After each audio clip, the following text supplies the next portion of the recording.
بسم اللہ الرحمن الرحیم۔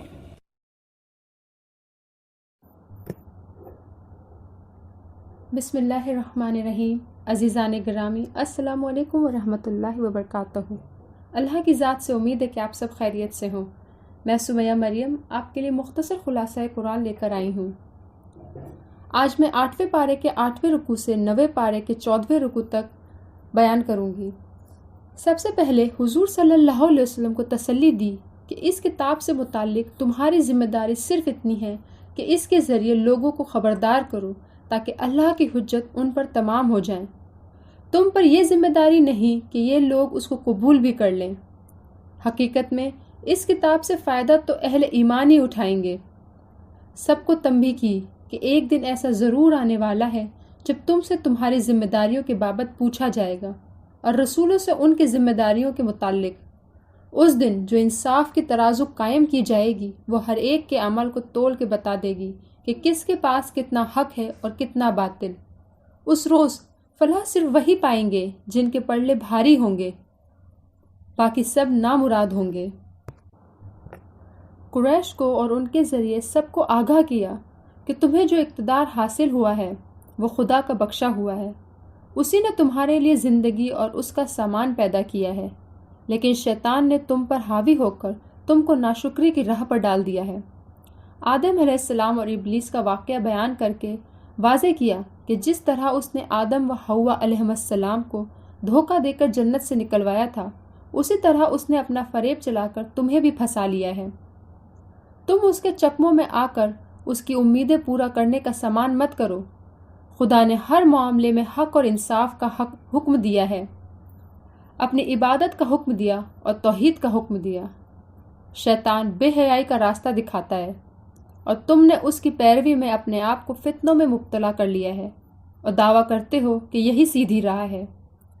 خدا نے بے حیائی کو، لوگوں کے حقوق مارنے اور سرکشی کرنے کو، شرک اور اللہ کے نام لے کر دل سے حرام حلال بنا لینے کو حرام ٹھہرایا ہے، لیکن آج تم یہ سب حرکتیں کر رہے ہو۔ اگر اس کے باوجود تمہیں مہلت مل رہی ہے تو اس کی وجہ یہ ہے کہ خدا کے ہاں ہر امت کی تباہی کے لیے ایک وقت مقرر ہے۔ خدا نے فرمایا، اے اولاد آدم، ہم نے تم پر لباس نازل کیا تاکہ تمہارے جسم کے قابل شرم حصوں کو ڈھانکے اور تمہارے لیے جسم کی حفاظت اور زینت کا ذریعہ بھی ہو، اور بہترین لباس تقوی کا لباس ہے۔ یہ اللہ کی نشانیوں میں سے ایک نشانی ہے، شاید لوگ اس سے سبق لیں۔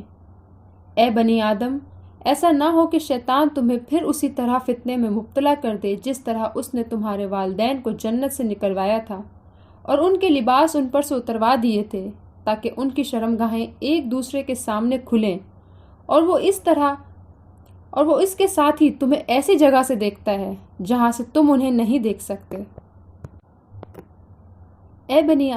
اے بنی آدم، ہر عبادت کے موقع پر اپنی زینت سے آراستہ رہو اور کھاؤ پیو، حد سے تجاوز نہ کرو۔ اللہ حد سے بڑھنے والوں کو پسند نہیں فرماتا۔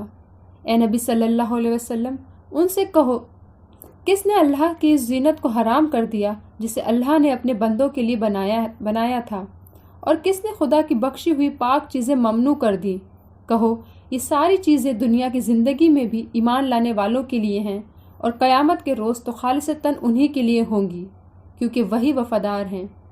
اس طرح ہم نے اپنی باتیں صاف صاف بیان کرتے ہیں ان لوگوں کے لیے جو علم رکھنے والے ہیں۔ اے نبی صلی اللہ علیہ وسلم، ان سے کہو، میرے رب نے جو چیزیں حرام کی ہیں وہ یہ ہیں: بے شرمی کے کام، خواہ کھلے ہوں یا چھپے، اور گناہ اور حق کے خلاف زیادتی، اور یہ کہ اللہ کے ساتھ تم کسی کو شریک کرو جس کے لیے اس نے کوئی سند نازل نہیں کی، اور یہ کہ اللہ کے نام پر کوئی ایسی بات کہو جس کے متعلق تمہیں علم نہ ہو کہ وہ حقیقت میں اسی نے فرمائی ہے یا نہیں۔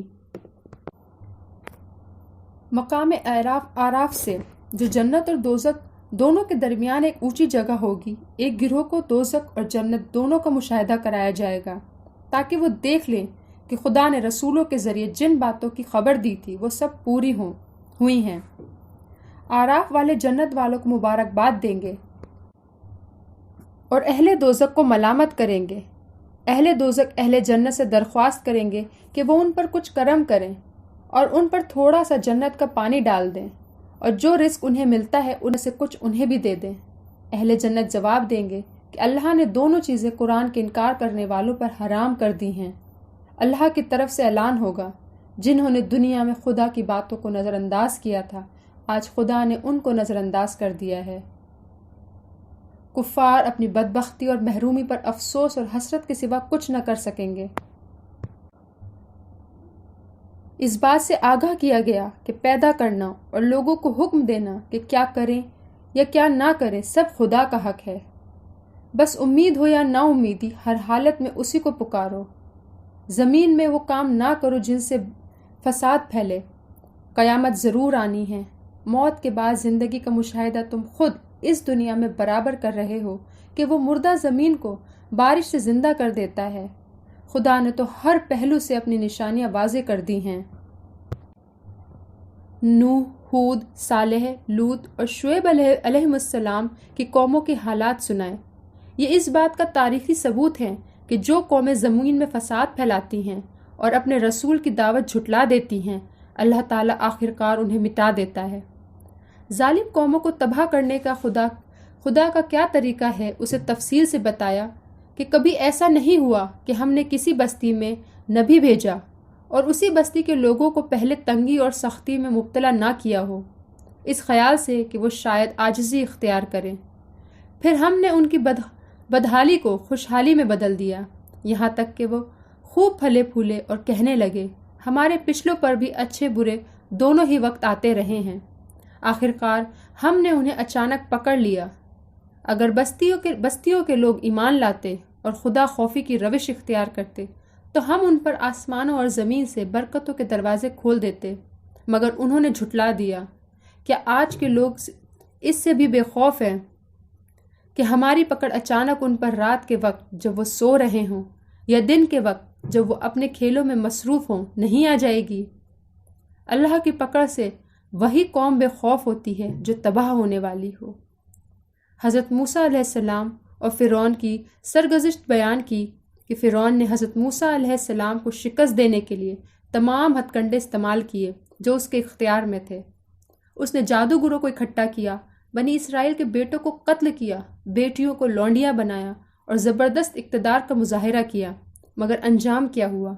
ہم نے ایسا انتقام لیا کہ لاؤ لشکر کے ساتھ سمندر میں غرق کر دیا، اور جن لوگوں کو کمزور بنا کے رکھا گیا تھا ان کو مشرق و مغرب کی بادشاہ بنا دیا۔ سورت کا خاتمے پر لوگوں کو ان کے عہد فطرت یاد دلایا ہے۔ اور اے نبی صلی اللہ علیہ وسلم، لوگوں کو یاد دلاؤ وہ دن جب کہ تمہارے رب نے بنی آدم کی پشتوں سے ان کی نسل کو نکالا اور پوچھا، کیا میں تمہارا رب نہیں ہوں؟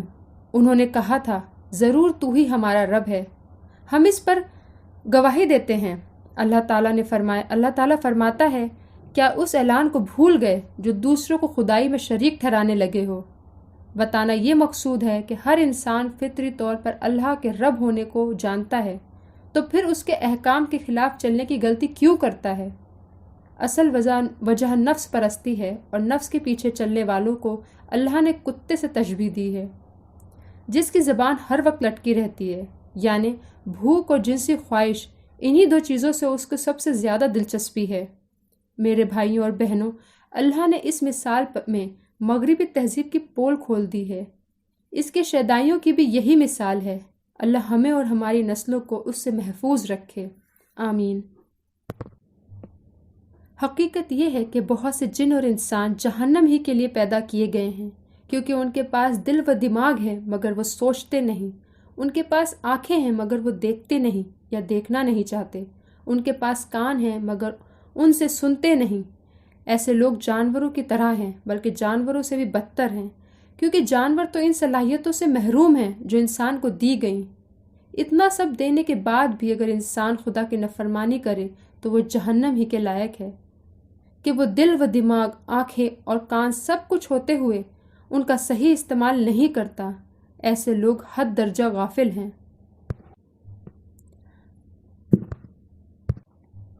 حقیقت یہ ہے کہ وہ اللہ ہی ہے جس نے تمہیں ایک جان سے پیدا کیا اور اور اسی کی جنس سے ایک جوڑا بنایا تاکہ وہ اس کے پاس سکون حاصل کرے۔ پھر جب عورت بوجھل ہو گئی تو مرد اور عورت دونوں نے مل کر اللہ سے دعا کی کہ اگر تو نے ہمیں اچھا سا بچہ دیا تو ہم تیرا شکر گزار ہوں گے۔ مگر جب اللہ نے ان کو ایک صحیح سالم بچہ دیا تو وہ اس کی بخشش و عنایت میں دوسروں کو شریک ٹھہرانے لگے کہ یہ تو فلاں نے دیا ہے۔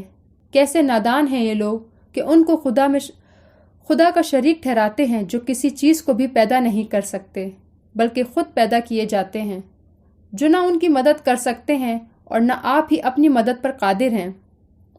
جن کو تم خدا کا شریک سمجھتے ہو، اگر تم انہیں سیدھی راہ پر آنے کی دعوت دو تو وہ تمہارے پیچھے نہ آئیں۔ تم خواہ انہیں پکارو یا خاموش رہو، دونوں صورتوں میں تمہارے لیے یکساں ہی رہیں۔ تم لوگ خدا کو چھوڑ کر جنہیں پکارتے ہو وہ محض بندے ہیں جیسے تم بندے ہو۔ ان سے دعائیں مانگ کر دیکھو، یہ تمہاری دعاؤں کا جواب دیں اگر ان کے بارے میں تمہارے خیال صحیح ہیں۔ کیا یہ پاؤں رکھتے ہیں کہ ان سے چلیں؟ کیا یہ ہاتھ رکھتے ہیں کہ ان سے پکڑیں؟ کیا یہ آنکھیں رکھتے ہیں کہ ان سے دیکھیں؟ کیا یہ کان رکھتے ہیں کہ ان سے سنیں؟ پھر بھی اے نبی صلی اللہ علیہ وسلم، نرمی اور درگزر کا طریقہ اختیار کیجیے، نیکیوں کی تلقین کیے جائیے اور جاہلوں سے نہ الجھیے۔ اگر شیطان اشتعال دلائے تو اللہ کی پناہ مانگیے، وہ سب کچھ سننے اور جاننے والا ہے۔ تبلیغ کی حکمت بیان کرنے اور مخالفین کی زیادتیوں کا مقابلہ صبر اور ضبط سے کرنے کے بعد اللہ سے تعلق بڑھانے کے لیے نصیحت کی کہ اپنے رب کو صبح اور شام یاد کرو، دل ہی دل میں گریہ وزاری اور خوف کے ساتھ اور زبان سے بھی ہلکی آواز کے ساتھ۔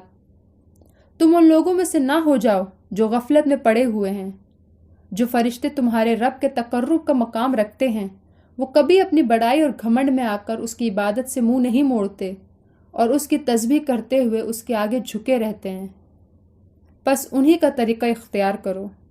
اس آیت پر عمل کرتے ہوئے سجدہ تلاوت کیا جاتا ہے۔